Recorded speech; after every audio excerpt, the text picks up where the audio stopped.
I've never found a love like this. There it is. I've never found a love like this.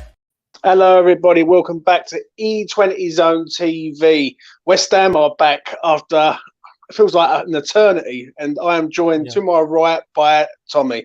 Tommy, how are you doing, man?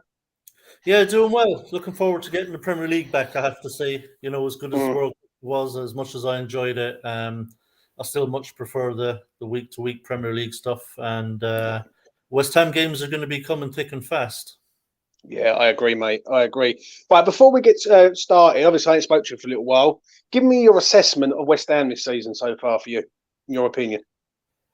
It's been a disaster, to be completely honest. You know, given that we finished 6th and 7th in the last couple of seasons, last season getting to the semi-final of the Europa League, and then, you know, we go out and spend a lot of money in this transfer, a lot more than any of us expected. You know, if we'd have spent 80 million, I'd have been like, oh, that's a decent little bit of money we've spent, you know, but to spend 180 million was incredible. Obviously, some very exciting signings. I didn't know much about Aguerd at first, but once I knew we were signing him, I looked into him, realised he's an excellent young centre-back, and that's played out in the World Cup. And then obviously we brought in the likes of Paqueta, you know, Brazilian midfielder, and Italy's number 9. And I'm thinking, wow, you know, we're showing real intent here, and we've brought in some really good players. I really liked Cornet. I suppose we'll get into the way that's turning a bit sour already. But at the time when we bought Cornet, I mean, I knew he was a very good player. He'd had a great season for Burnley. You know, for a team that got relegated, his goals and assists were fantastic. And so, yeah, I was really excited, you know, coming into the season. I thought it could be a season where we could qualify for Europe again and maybe go on and win the Conference League. But unfortunately, you know, we just got off to a really poor start. We had only one new signing on the opening day. You know, we only played Kerr, I think, played at centre-back, and that was only because of injury issues. And so we just had this slow start where we just weren't at it, didn't come out of the blocks. But, you know, first kind of handful of games, I didn't panic because that'll happen to some teams. You know, it's a long season. It's a marathon, not a sprint, as they say. Yeah. As it went on, and it was kind of game after game after game, it just became more and more worrying. I actually came to the point then where I felt like Moyes needed to go because I wasn't seeing any difference in the way he set up. Wasn't seeing any formation changes. I wasn't seeing anything new. It was still very defensive, very negative football. He didn't seem to be able to integrate the likes of Scamacca and Paqueta, and plus on top of that, then you throw in kind of some injury issues that we've had along the way, and it's just been really, really awful. And while I was already kind of wobbling on Moyes because of how things had been in the second half of last season, plus the fact I just do not like our style of play or his approach to games, I got to the point before the World Cup break where I thought it was time for him to part company with the club, that not only could he not take us forward, but we were actually beginning now to revert back to the kind of team we were when he took over first. And so, yeah, unfortunately, the 15 games that we've played so far have been really, really poor. And I felt like even in the games when we did win, there were no stellar performances. There was no performance where, you know, when the ref blew the final whistle, I was buzzing because I thought, hell, we've really played brilliant football. Out of the 4 games that we've won this season, the Wolves game for me is the only one where I can look at it and say we deserve to win that game, really. We were the better team on the day. Villa, we stole it. We did, like there, because that was going out into a 0-0 draw. Yeah, the first half away at Villa was absolutely shocking. It was shockingly bad. It was so bad. It was unreal. Bournemouth, we had help from the officials and even Fulham to a point. Even though we went 1-0 down against Fulham, Dan James smashes that ball off the crossbar. If that goes in, that's 2-0, and we ain't coming back from that. So I agree. Listen, everything you've said, I agree with. I have been sort of on the brink with Moyes, but I think the Crystal Palace game for me sort of turned it for me. Really did. I went, that's enough now. I think he's just gone. But we move on to Arsenal. We'll start off with this, Tommy. What's Arsenal's strengths and weaknesses? How do we expose Arsenal on Boxing Day? It's going to be very difficult. They've been the most impressive team in the Premier League for me so far. Arteta's doing an unbelievable job. Yeah. And they're fantastic to watch as well. I mean, they've got so many good players. They're so well organised by Arteta. They have a flow to them. Everyone knows what their job is. It's fantastic to watch, and fair play to Arteta.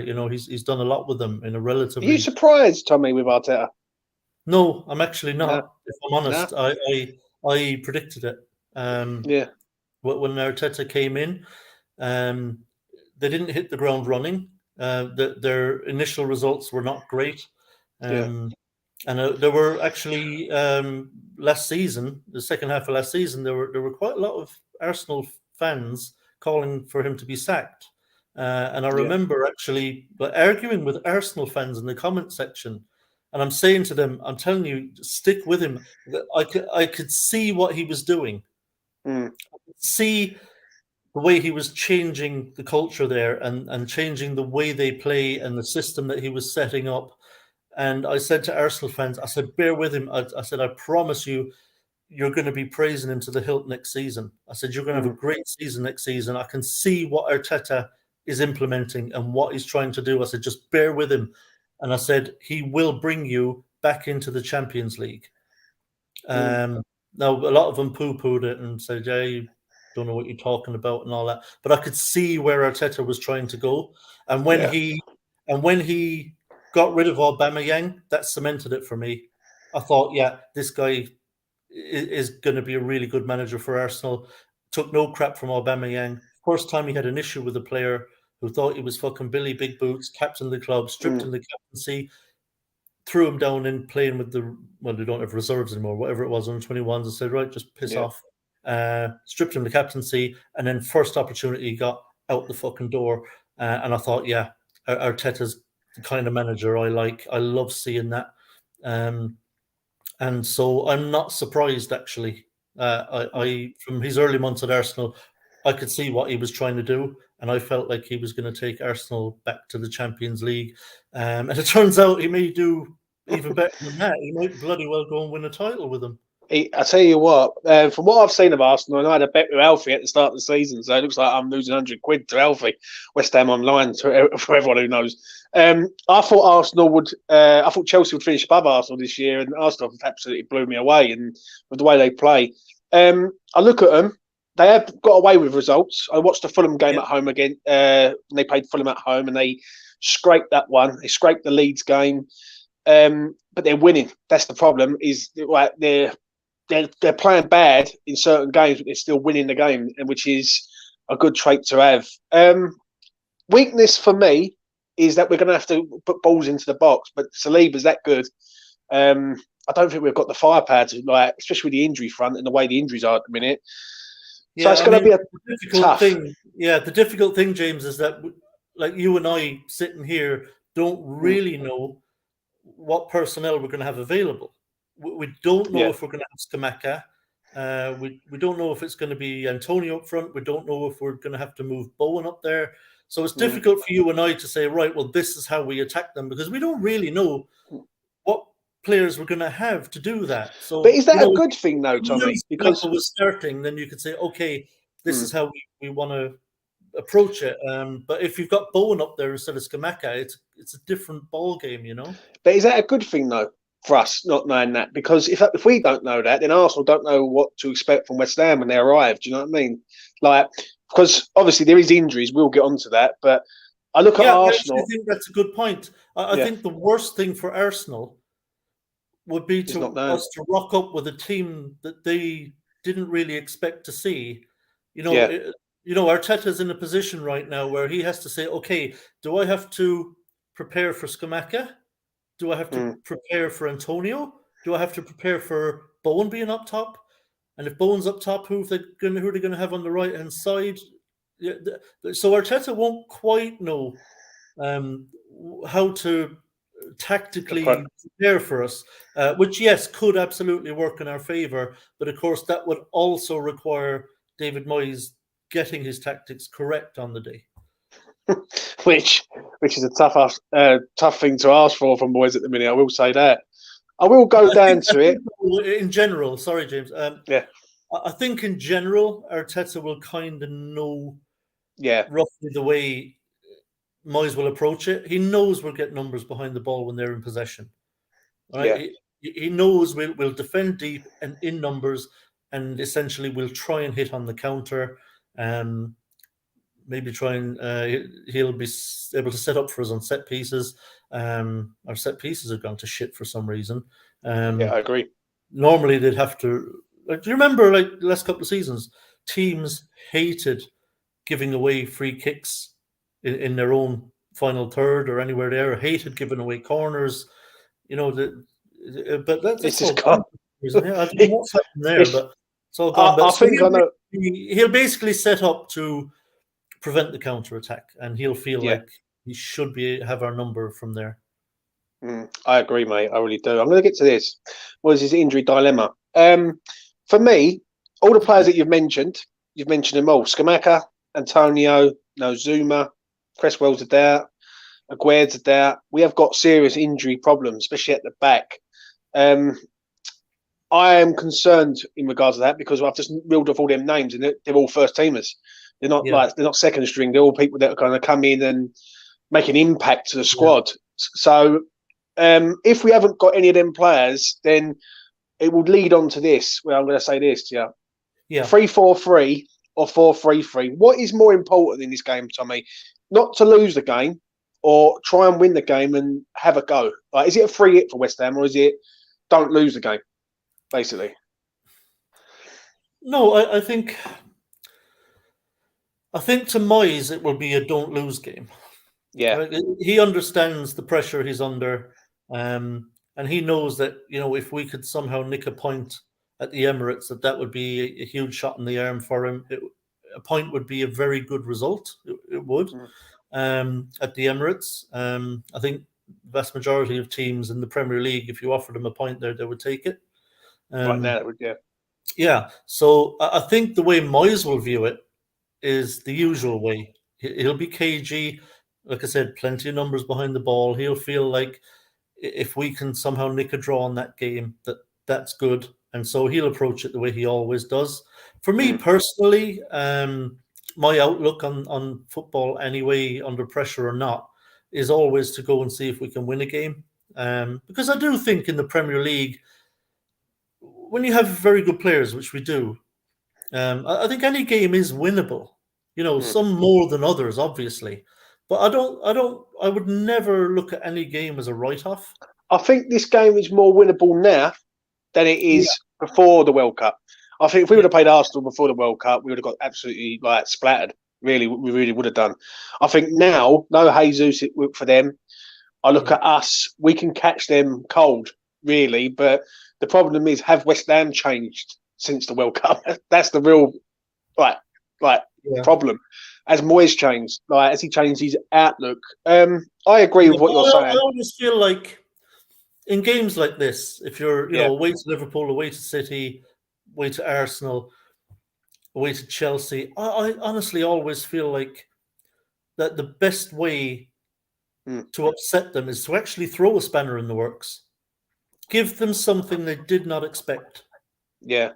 So when we come out on the pitch and we get lined up, Arteta's looking, going, fucking hell, they've got two up top. Yeah. I played a flat back four, and I'm not sure about this now.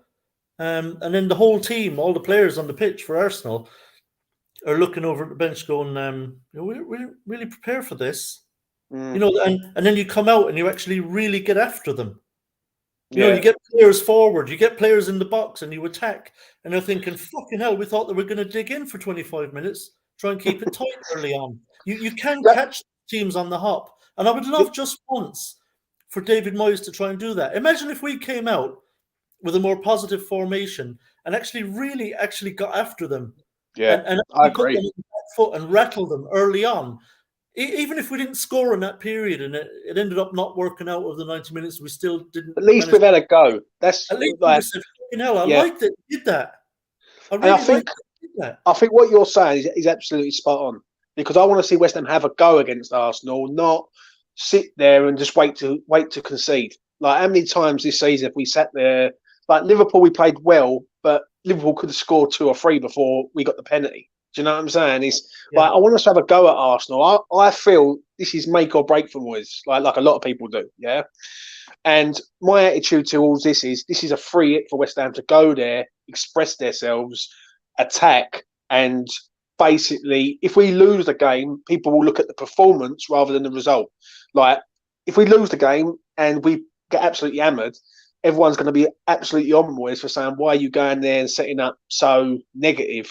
But if we go there, never go, and we say we go down 1-0 or something, then everyone could say, well, at least we've had a go today. Do you know what I mean? So it's an interesting one. How do you see him setting up in this game for you, Tommy? I think because of the injuries, I think he has no choice now but to play a flat back 4. Yeah, I agree. We just now look. We could put 3 centre backs on. We have Kerr, we have Ogbonna, we have Dawson. Obviously, we know Johnson can play as a right-sided centre back. Mm. I don't think Cresswell will be available, so he can't No, play as a centre back. But so technically, he could play in a flat back 3, but I don't think he particularly wants to play Johnson there. He may prefer to play Kerr on the right still. I don't know. We'll have to wait and see if it'll be him or Sufel. But I think he's going to have to, because of the injuries, we can't have another centre back go down. So I think he's going to have to play a flat back 4, and so I think he'll stick with the 4-2-3-1 for this one. Have you ever seen it, Tommy? Have you ever seen it? How much bad luck we've had with centre arms? I've never seen it. I mentioned it on my own show last Friday night. I had Gatesy on, and we were actually talking about it. It's a bizarre thing. I mean, we went back as far as, like so Winston Reid and all that with the unbelievable injury problems he was having. And he was a really great centre back for us at the time when he started getting his injury issues. I don't know what it is. We're absolutely cursed at centre back. Yeah. We really are, and far more so than in any other position. And it's a bizarre one. I mean, even when we bring in someone like Aguerd, who's a young centre back, who's never been injured. Yeah, who's never been injured. And you bring him in, all of a sudden he gets injured for like the 3 months, doesn't start the Premier League game before the World Cup, and then he goes and gets injured in the World Cup with a thigh strain, completely unrelated to his initial injury. It wasn't like he broke down, his ankle broke down again or something, but it's just bizarre. And of course, we sent Zuma for his surgery, which we all knew was for many months he wasn't right. Yeah. I just wonder on the Zuma one. That's the thing. The Zuma one for me. Why would you? Why now? I think, why now? That's the real thing. Like, I can understand it during the World Cup. I get that, and people would have said, well, we finished up in June. I know.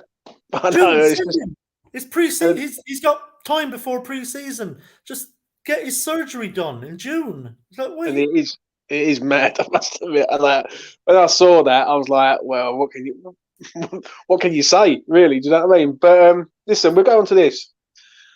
What's your starting 11, Tommy, for this game? If you can name your starting 11, obviously there's players who are unavailable, doubtful, etc. But if for me, I think Aguerd's out. I think he's no way he's going to be playing. Yeah, my understanding is that Cresswell won't be available. Yeah, I think Cresswell is not there either. Stupid friendly or testimonial against Cambridge, he goes down and gets injured. So make that what you make of it. Antonio Scamacca, obviously no Zuma. Basically, the best way of summing this up is what is the defence on Boxing Day for you? Yeah. Sorry, just for clarity, James, is this my starting 11 or what I think Moyes will do? Whatever you want to do, yours and Moyes. Okay, well, Moyes, I think obviously he'll go with Fab in goal. On the right-hand side, I think he will start Sofal. Yeah. He's played him in the 3 friendlies. So I think he will start him against Arsenal. Centre-back, I do think he'll start Dawson. He loves Dawson, even though Dawson's form has not been great more recently. But I do think he'll start Dawson. He's his first choice kind of backup if he doesn't have Aguero or Zuma. The question is who he'll put alongside him. He can either go with Ogbonna or Kehrer. So it's a hard one to call. I know Ogbonna has played in the friendlies, but I don't know if he sees Ogbonna really as a starter anymore unless he really has to play him. So I suspect he might play Kehrer and Dawson together.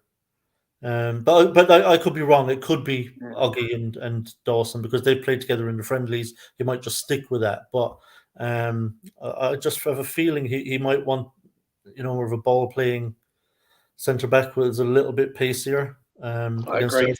So I think he should go with Kehrer. At left back, assuming Cresswell isn't available, I think Moyes will play Johnson there. I don't think he wants to play Emerson as a left back.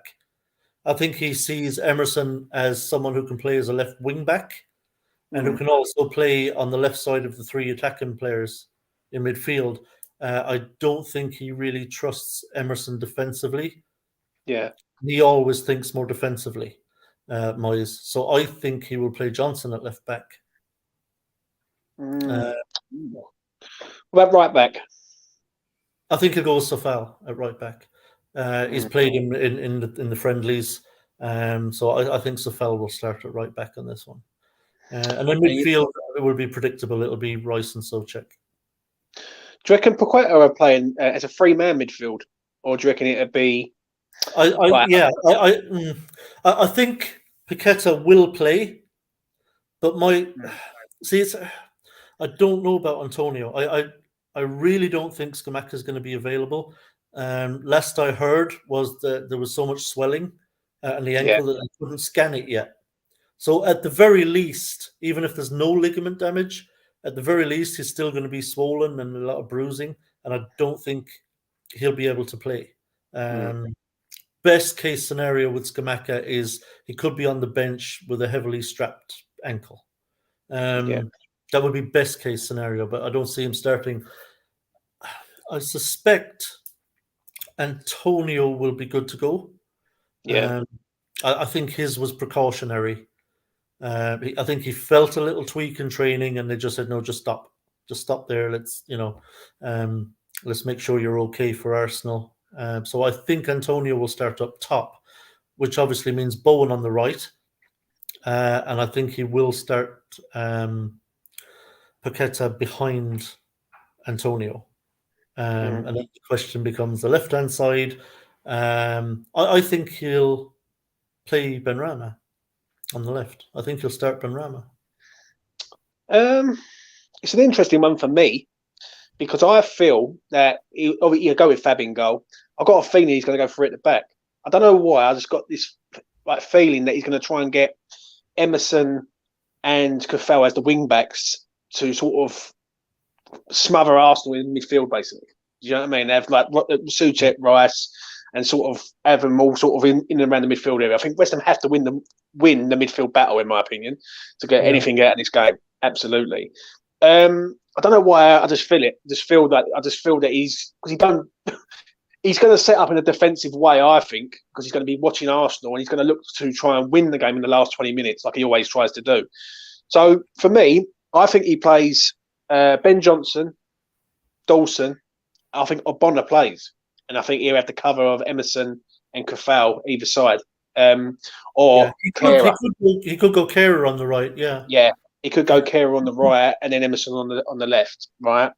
Then he's going to play Souček, Rice, and I think he'll go with a floating 3-man sort of attack of like either Antonio, Bowen, and Paqueta. Benny might not start, or he might go Benny, Bowen, and Antonio, and have maybe take Souček out and put Paqueta next to Rice. But that's a different story for a different day. it's a whatever he does do, he's got to get this spot on in one way, because I think he's up against it with the injuries, but I would like to see West Ham attack this game, and I just don't think they will. Tommy, if I'm being honest, I look at us and I just think he's going to try and contain and maintain for 60 minutes. If West Ham are in the game after 60 minutes, I think all the West Ham fans would be like, right, let's make sure we get something out this game then. Like, you know what I mean? So it's going to be an interesting thoughts on that. But we're going to come to this. It's predictions time. Tommy, tell me, what is going to happen on Boxing Day, mate? What is your prediction? A prediction is a loss, not surprisingly. Like you, I think Moyes will still be Moyes, regardless of how much pressure his job is under. I don't think he's the kind of manager who will say, right, fuck it, I'm going to throw caution to the wind because my job's under threat. I need to start trying to win some games. So, we're going to go a bit more attacking. I just don't think it's in his nature. I think he's the type of manager that when he's under pressure reverts to type. I think it's entirely possible and quite likely he'll go back to the players that he trusts, which means that Paqueta might not play. It means Fornals might play instead of Benny. He'll play Antonio. He'll play Bowen. He'll play Souček. He'll use the players that he trusts and that he feels he can rely on. And so nothing really will change. Like you, I think it'll be defensive. We will make it, hopefully, difficult for Arsenal tactically in the way we set up. We won't make it easy for them to score, but they will score. They will get through it. They'll get over it or around it or through it some way. I don't see us really threatening Arsenal very much at all, if I'm completely honest. I think efforts on target from us could be very thin on the ground. I think 2-0, to be honest. I think they'll do us 2-0. We won't get thrashed, but I think 2-0, comfortable 2-0 win for Arsenal, probably. Is it more the performance for you, though, on Boxing Day? Like, if we go down 2-0 and we play well, and we're just not unlucky, but, it just doesn't go our way, but we've played okay, sort of thing. Is that more than the result for you? Because, like, for me, I think West Ham have to perform in this game. They have to. Right? It's either now or never for Moyes, really.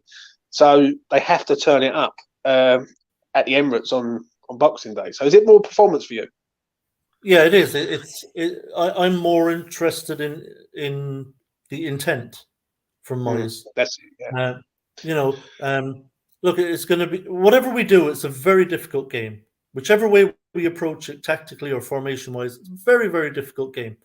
But like you, I think even if we do lose the game, I'd like to come out of it saying that there are some green shoots of recovery there. Something just to hang your hat on to say, okay, look, we lost the game. Almost everybody who goes there this season is probably going to lose. Fair enough. But you know what? Fucking we played well and we made them earn it.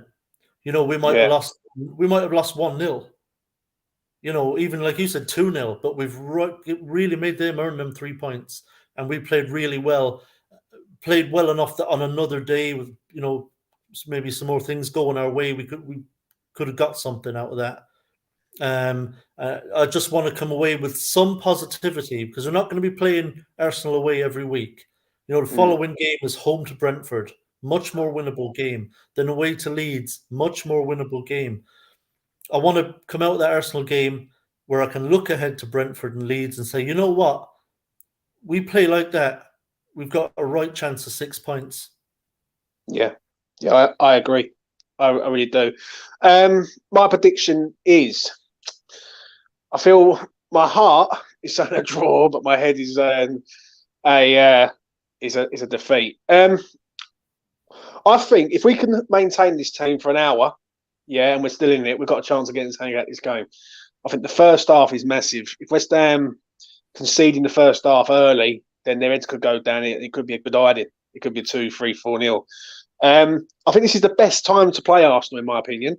Right? There's not a better time to play Arsenal than straight after a World Cup. They've got a major injury in Jesus, and they're not all together. like they've all come back from like wherever they're come back from, and it's very disjointed at Arsenal now. Like, but it won't be in like 3 or 4 games time. So I think after an hour, if we're still in the game, I think the draw is doable. West Ham don't win at Arsenal; they haven't won there since 2015 under Bilic. So that it's very rare we go to Arsenal and win. But if we concede early, I think it's an hammering. Do you know what I mean? Moyes has to shape up in this game, though. That's one thing I will say. If he wants to keep his job and he wants to perform to a level where West Ham fans can get back on side with him, he has to be proactive, not reactive. He has to be like, you know what I mean? We can respect the man for what he's done over the last 2-3 years since New Year's Day 2020. But there comes a time where you've got to look at it and go, you got to sort yourself out now, Moyes. Do you know what I mean? You've got to like, this is on you now, not no one else. So I'm going to be optimistic and say a draw, but I think if Arsenal turn up, they put 2 or 3 passes, easy. And that is my opinion on that. Before you go, Tommy, or before we go, let's talk about Moyes. Obviously, there's a lot of stuff. What's happening? You see it around social media, different fan channels, etc. How long do you give Moyes until this is enough and he can't continue no more? Right. Well, given that I would have already sacked him, I would have sacked him as soon as we broke up for the World Cup. Yeah, I agree. Well, but given that he's here now, I would look at these first 3 games. Like I say, the Arsenal game, I wouldn't be so much looking at the result, rather looking for those green shoots of recovery to say that something has changed, that we've perked up, and that there's possibility here that we could actually have a much better remainder of the season. I nearly said second half of the season, but it's more than that. We've got 4 more games before we're halfway through. But I would be looking in the Arsenal game first and foremost to say, right, is there anything different here?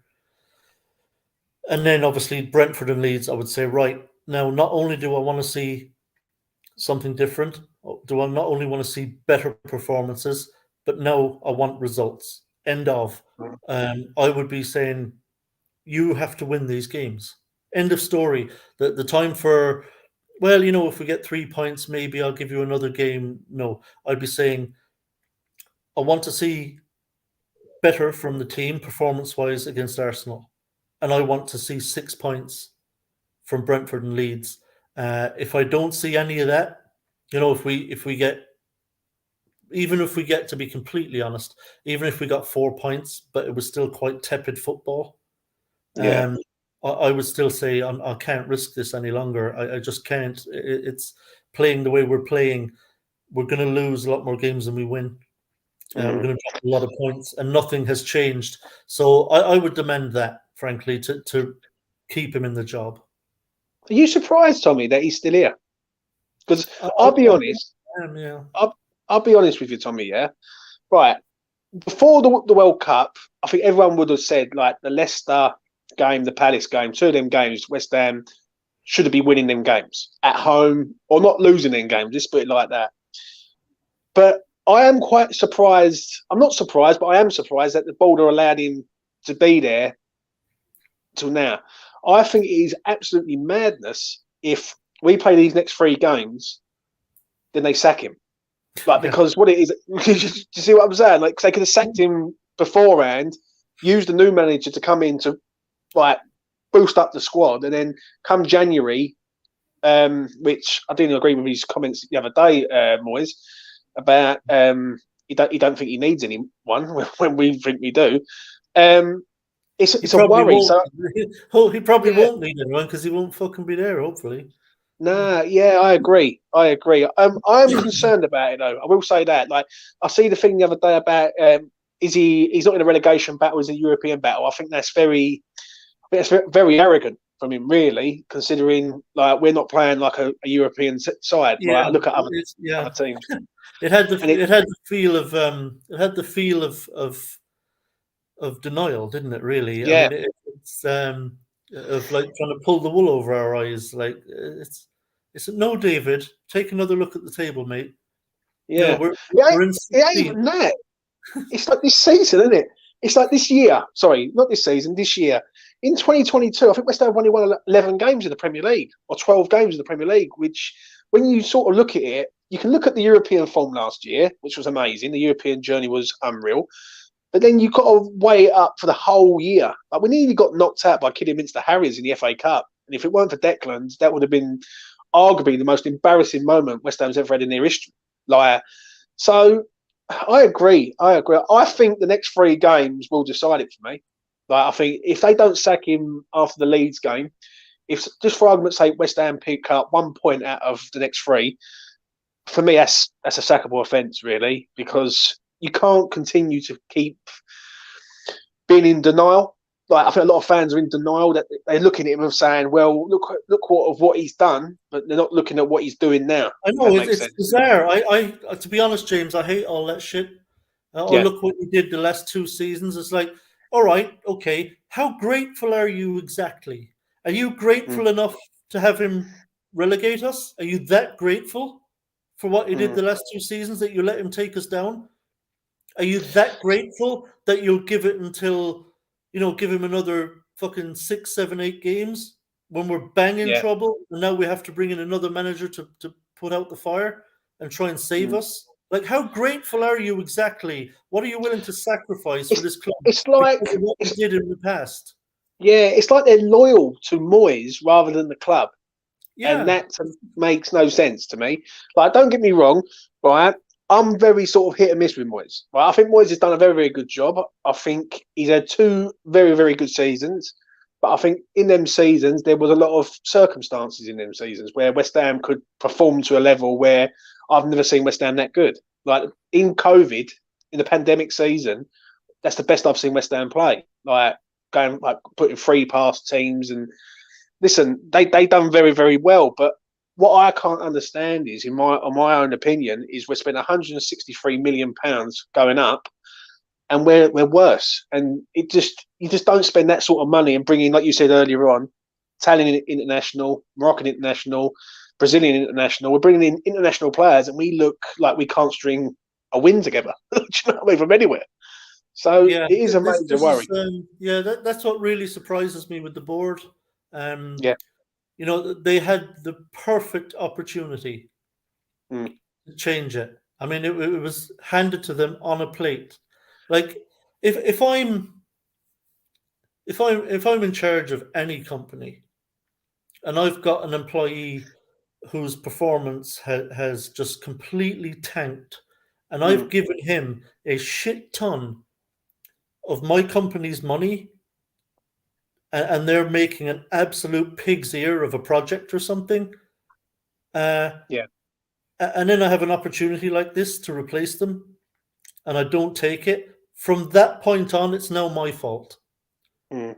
From here on, yes, I'll criticize Moyes if he requires it for bad results, bad performances. But I'll tell you what, as far as I'm concerned now, whatever happens that's bad going forward from here is on the board. They left him in charge. They put their weight behind him. All right, fine. You want to put your weight behind him, you can do that. But you're now the ones on the hook for this, not Moyes. Of course, Is it look, he's not going to resign. more Sullivan though? Because I think this is. Listen, I agree with everything you just said there. You're absolutely spot on. Absolutely spot on everything you just said. I don't think it's Gadinsky. I think Gadinsky wants Moyes out. If I'm being honest, from people I've spoke to who I know very, very well, Gadinsky's not happy. He's put a lot of money into there, and like people will go back to the summer window and say, "Oh, that's GSB." Now GSB wouldn't even pay for a plane to Everton in a League Cup game a few years ago, so they're not going to pay £163 million. Like, it just ain't going to happen. I think Gadinsky wants Moyes to go. I would get rid of Moyes right now and say this is not good enough. Right? Yeah, absolutely. But I think it's more Sullivan. Yeah, absolutely. I agree. And I'll tell you another thing.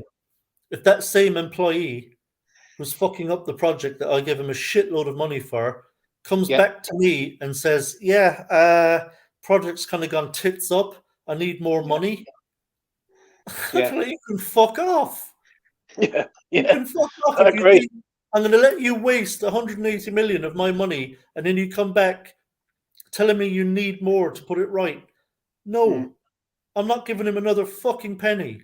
And I would imagine behind the scenes, because David Moyes has come out and said, yeah, well, I don't think we're going to sign anyone in January. Yeah, you're fucking right, you're not. I think he's not going to buy anyone in January, not just because of him, but I think probably Kretinsky has said, I'm not fucking giving him another penny. Give Yeah, him 100, give him I actually whatever agree it with was. you on that. Really Can't let do. him spend any more money. How about you take the really, really good players that you've been given and make that Mm. fucking work? I So, think I think they're nervous in the ballroom. For me, I think they're very, very nervous because they are in a situation now where, just for argument's sake, he goes and pulls off 6 points out of the next 3 games, and he needs a few players. Now, like, they're torn now because they don't want to give him more money, but they might have to give him more money. Do you know what I'm saying? He shouldn't need more money. Do you know what I mean? Like, and the argument I keep hearing is that the injuries are mounting up, and it's basically he hasn't had his best team. Now, you're never going to get your best team out there week in, week out. You know that, Tommy, as much as I do. So, like, he's got to work with what he's got. now look, it ain't. But Listen, I agree. He's not got players missing for long, right? It's all Yeah. short term stuff. You know, we're very quickly, like in January, he will have Skamaka back. You know, he will have Aguerd back. He'll have Zuma back second half of January. Cresswell will be back pretty quickly. That's only a small niggly thing. So it's not like these are all like long term injuries that, you know, players that are, you know, the team will be getting stronger by the week, really. Once we get back. Like I say, I think Antonio's probably fine. He can play Antonio up front. So he still does have a striker. But, you know, Aguerd is going to be back I think Aguerd, I won't be surprised if Aguerd is actually able to play. Because I know in the third place playoff game that Morocco were playing, that Aguerd actually was down to start. They actually had him. He was. They pulled him. I think he got COVID or something, but so they pulled him. But so I think Aguerd is pretty much okay. Whether Moyes will risk him against Arsenal, we don't know. But certainly, I would think we'll have him for Brentford. I think Brentford or Leeds, yeah. So hopefully, you know, Skamaka hopefully is just bruising, you know, and we'll have him back pretty quick. Cresswell, again, I think it's just a niggly thing. He'll be back possibly for Brentford as well. And so it's not this big injury crisis that's being made out to be. We're saying second half January we'll have Zuma back in, you know. So I don't think it's not just first teamers, isn't it, though, Tommy? That's the problem. They're all first team players.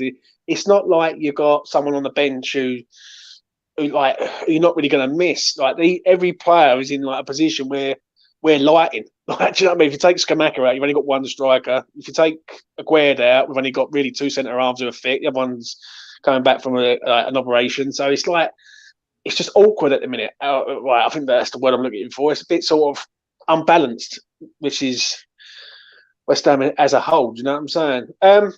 Any final thoughts, Tommy, before we go? Anything you want to discuss? Do you know what I was just thinking of there? But we were talking about all these injuries and stuff. This fucking situation with Maxwell Cornet is a disgrace. It's an absolute disgrace. I don't know what's going on there, mate. Do we not? Like, there's something not wrong with that. Right with that guy in the head. You know what I mean? It's like, you know, this thing that apparently he needs to feel like absolutely 100%, like before he'll play, and it's like you don't get to do that as a footballer. You just don't. I mean, footballers are playing up and down the country every week. Well, there's lots of them that aren't 100%. Do you know that footballers often play when they're not 100% right, when they've got some bloody niggle somewhere, but they go out and they play. How many times has Antonio played at not 100%? Yeah, exactly. Like, he's been playing for how long? Not 100%. We've seen players do it all the time. Like, I think what was it? Fucking Dawson was playing for a while there as well. He wasn't 100%, but still, because players want to play. They want to play football. They want to be out there on the pitch. They hate just training all the time. Players hate being in the injury room, doing all the recovery, while their mates are training and playing in games. And players don't even like just training all the time. It's fucking boring to just train all the time. They like being in games, meaningful games of football. I'm actually so disappointed. I'm actually so disappointed in Cornet because when we signed him to £17 million, I thought, what a steal! But we've got him out of Burnley. I thought it was a good signing. Really did. He can play anywhere, like on the wing. He can play up front. And then for some reason, he's becoming a player that really everyone's forgotten about. Do you know what I mean?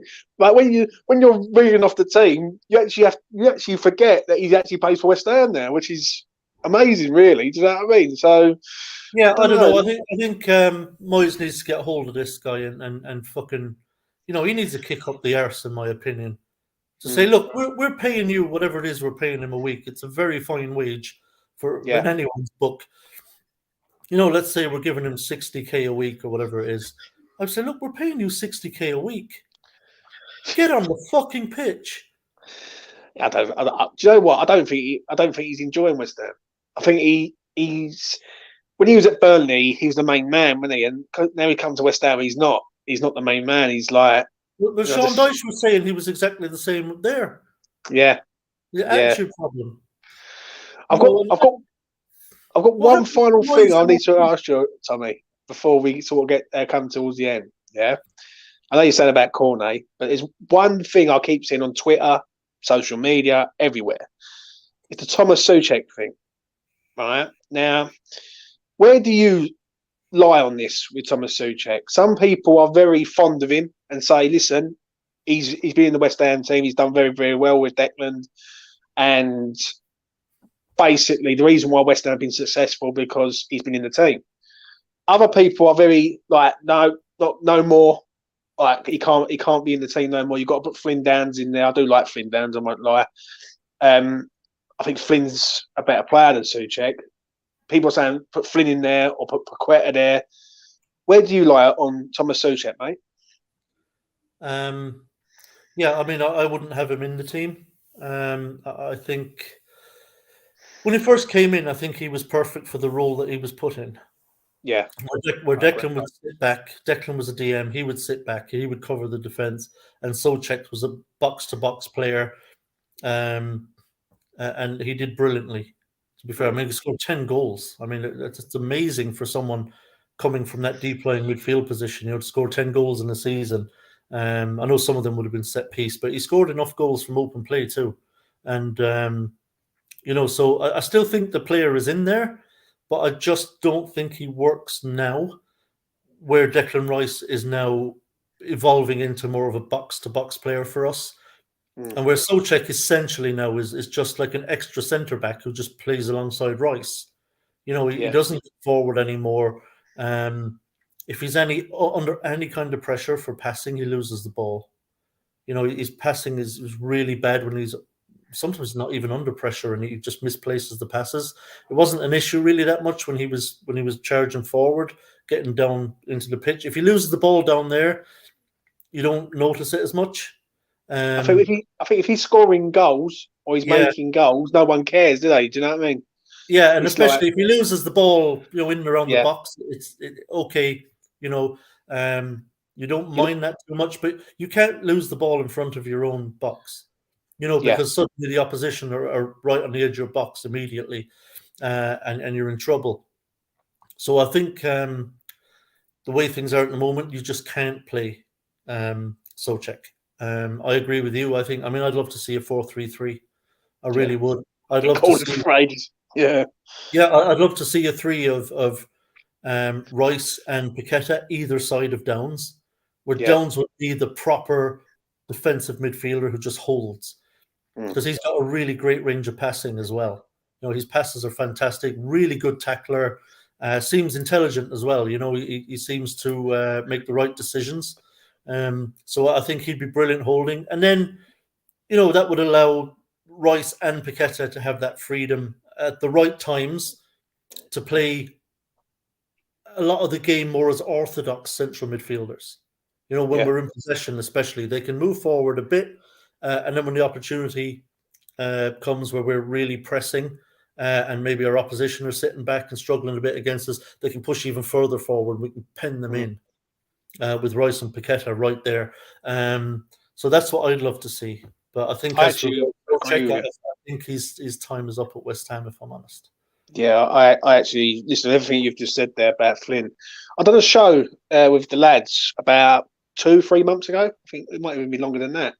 And we were talking about Flynn Downs, and someone come on who's basically said that he's a very, very good player, highly rated. I think he said he played with his son at Ipswich or something, or his stepson or something like that. And he turned around and said that Flynn's very, very, very good player. And from where he's come from in the space of 2 years, like he's come from Ipswich to Swansea to West Ham, and really, if you're picking your best team for West Ham right now, Flynn's in it because the way, like, do you know what I'm saying? So he's a very progressive player. I do like Flynn. I like he gets about the pitch, he gets stuck in. He don't mind taking a booking. He's a West Ham lad. I know that don't mean a lot, but it does because it means something to him. Do you know what I'm saying? It means so he's feeling, I mean, his motivation to make it at West Ham is massive. Yeah, and now he's at West Ham. That's like all his dreams have come true. Basically, being a West Ham fan, playing for West Ham. So I do agree. The Paqueta one for me is I watched him in the World Cup. And he's surrounded by top players. Don't get me wrong, but when he plays for West Ham, I don't know whether he's better deeper or further forward to influence the game. Like it's like, is he an 8? Is he a 10? Or is he basically a central box to box midfielder? Like I think Paqueta's an orthodox midfielder. Yeah, you know, whereas back in the day, he would have been just in the 2 in midfield. You know, in a 4.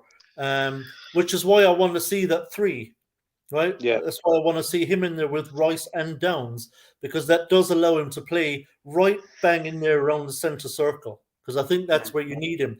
That way he can orchestrate things, and it gives him as well the ability to quickly join the attack. Say he gets the ball in midfield, gets a turn, sprays it out to the wing. It allows him then to go from there forward, get in and around the edge of the box, make himself available if we want to switch to play over and back across. He's there for a pullback to get a shot off, or he's there to play a quick, nifty little through ball, which is brilliant at. I think we have to see him operating around the middle of the park and give him that freedom to get on and press forward when the time is right. Yeah, I absolutely agree, mate. I absolutely agree. I just hope we can get the Paqueta that we were seeing at the World Cup. I will say that. We'll wrap it up there. Tommy, thank you very much for coming on, man. I really do appreciate it. And thanks for your time, man. Pleasure. Thanks for inviting me on. Appreciate it. No worries, mate. Anytime. That's been the Arsenal West Ham preview. Will West Ham get anything at Arsenal? Please. I think every West Ham fan wants a Christmas present this year. A point will do. We'll take a point, but 3 points will be like unreal. Will we get it? Who knows? But before I go, if I don't see you, have a very good Merry Christmas from me and all the lads on here. Do you know what I'm saying? It's been a rocky road for West Ham in 2022. I will say that, but let's try to have a good Christmas. And I will see you again in the next one. Bye for now. There it is. I've never found a love like this.